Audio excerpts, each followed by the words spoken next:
বাজারে যতগুলো নতুন নোট ছাড়া হয়েছে, তার মধ্যে এই নোটটার একটা আলাদা বিষয় আছে। একটু খেয়াল করেন বিষয়টা কি? দেখেন তো আপনাদের চোখে পড়ে কিনা? একটু বেশি উজ্জ্বল বা গ্লসি মনে হচ্ছে না নোটটাতে ২ পাশেই? এটার কারণ কি জানেন? এই নোটটার উভয় পাশেই UV কিউরিং বার্নিশ নামে এক ধরনের বার্নিশ যোগ করা হয়েছে।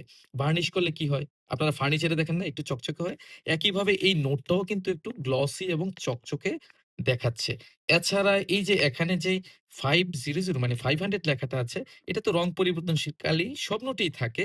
কিন্তু এই নোটের বিশেষত্বটা হলো যে, এটাতে একটু অধিক মাত্রায় একটু গাঢ় আকারে রং পরিবর্তনশীল কালি ব্যবহার করা হয়েছে।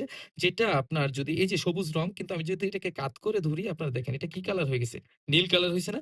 এবং তার ভিতরে দেখেন ছোট, ছোট করে আপনারা দেখেন তো দেখতে পাচ্ছেন কিনা? 500 মানে আবার ৫০০ লেখা আছে। মানে এইটার ভিতরেও জলছাপ দেয়া আছে ৫০০। এইটা কিন্তু আপনার শুধুমাত্র নতুন ডিজাইনের যে ৳১,০০০ নোটটা এসেছে বাজারে, সেটাতে আছে। আর এটাতে আছে। আর অন্যান্য কোনো নোটে কিন্তু এই ৫০০ র ভিতরে আবার ৫০০ র যে জলছাপ, সেটা কিন্তু নাই। আপনারা দেখতে পাচ্ছেন। অন্যান্য ফিচার গুলো এটাতেও যেমন আছে অন্যগুলাতেও আছে যেমন এই যে ৬ টা রেখা, ৫ টা বিন্দু, তারপরে আপনার এখানে শহীদ মিনারের ছবি, এই যে নকশা, তারপর অপোজিট পৃষ্ঠায় যে আমাদের আপনার সুপ্রিম কোর্টের যে ছবি সবগুলোতেই আপনি যদি হাত দিয়ে এভাবে টাচ করেন, আপনি যদি টাচ করেন অসমতল।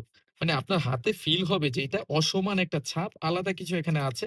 এই নোটে আমি দেখলাম যে এটা খুব গাঢ়ভাবে এই অসমতল ছাপগুলো দেয়া আছে এবং এটা যখন খসখসে হবে তখন আপনি বুঝবেন যে এটা আসলে আসল নোট। এটা অরিজিনাল নোট। এছাড়া আপনার এই যে আপনার এই বাংলাদেশ ব্যাংক লেখার নিচে ছোট যে দাগটা দেখতে পাচ্ছেন, এটা তো জানেন আপনার অন্যান্য নোটেও আছে। এটা কোন দাগ না। ক্যামেরা যদি খুব কাছে নেই আমি, আপনাদের বাসায় যদি ম্যাগনিফাইং গ্লাস থাকে তাহলে দেখতে পারবেন এখানে ছোট করে বাংলাদেশ ব্যাংক, অসংখ্যবার বাংলাদেশ ব্যাংক এভাবে টাইপ করে লেখা আছে। তারপরে এরকম এই ছোট করে লেখাটাকে মাইক্রো প্রিন্টিং বলা হয়। অপোজিট পৃষ্ঠায়ও এই যে ৫০০ এবং 500 এটার নিচেও যে দাগগুলো, এটা আসলে দাগ না। এখানে দেখেন খুব ছোট করে বাংলাদেশ ব্যাংক লেখা আছে, খুব ছোট করে বাংলাদেশ ব্যাংক লেখা আছে। তারপরে নিরাপত্তার সুতাটা অন্যান্য নোটের মতো এটাতেও আছে। একটু বেনি করে পেঁচানো আছে। আপনি দেখেন, আপনি যদি এটা নাড়াচাড়া করেন, কালারটা কিভাবে চেঞ্জ হয়ে যাচ্ছে দেখছেন? কালারটা কিভাবে চেঞ্জ হয়ে যাচ্ছে? এই নিরাপত্তা সুতার ভিতরেও ৳৫০০ খুব সুন্দরভাবে বাংলায় কিন্তু লেখা আছে। আপনারা দেখতে পাচ্ছেন কিনা আমাকে একটু কমেন্ট করে জানান।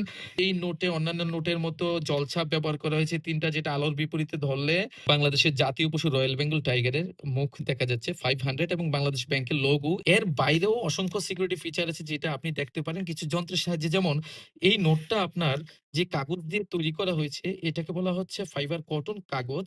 এই কাগজটায় আপনি যদি ইউভি ডিটেক্টর লাইট ধরেন একটু অন্ধকারে নিয়ে এই নোটটাকে, তাহলে এই নোটের ভিতরে যে ফাইবার গুলো, সেই ফাইবার গুলো কিন্তু জ্বলজ্বল করে আপনার চোখের সামনে ভেসে উঠবে। এই ইউভি ডিটেক্টর লাইট ব্যাংকে থাকে অতি উন্নত মানের লাইটটা, যেটা দিয়ে আপনি এখানেও কিন্তু এই যে শাপলা এবং যে শাপলার পাতা, এটার উপর ধরলে কিন্তু অপোজিট পাশ থেকে নিচ থেকে আপনার এটা জ্বলজ্বল করবে। এছাড়া এখানে গুপ্ত ছাপ আছে। তো এই নোটটা আমি দেখলাম যে বাজারে মোটামুটি এখন চলে আসছে। অনেকের হাতেই কম বেশি দেখা যাচ্ছে। তো আপনারা যারা এই নতুন নোট নিতে ভয় পাচ্ছেন, আশা করি এই সিকিউরিটি ফিচার গুলো দেখে আপনারা খুব সহজেই নিশ্চিত হতে পারবেন যে আপনি যে টাকাটা নিতে চাচ্ছেন বা আপনার পকেটে আছে যেই টাকাটা, সেটা আসল নোট নাকি নকল নোট।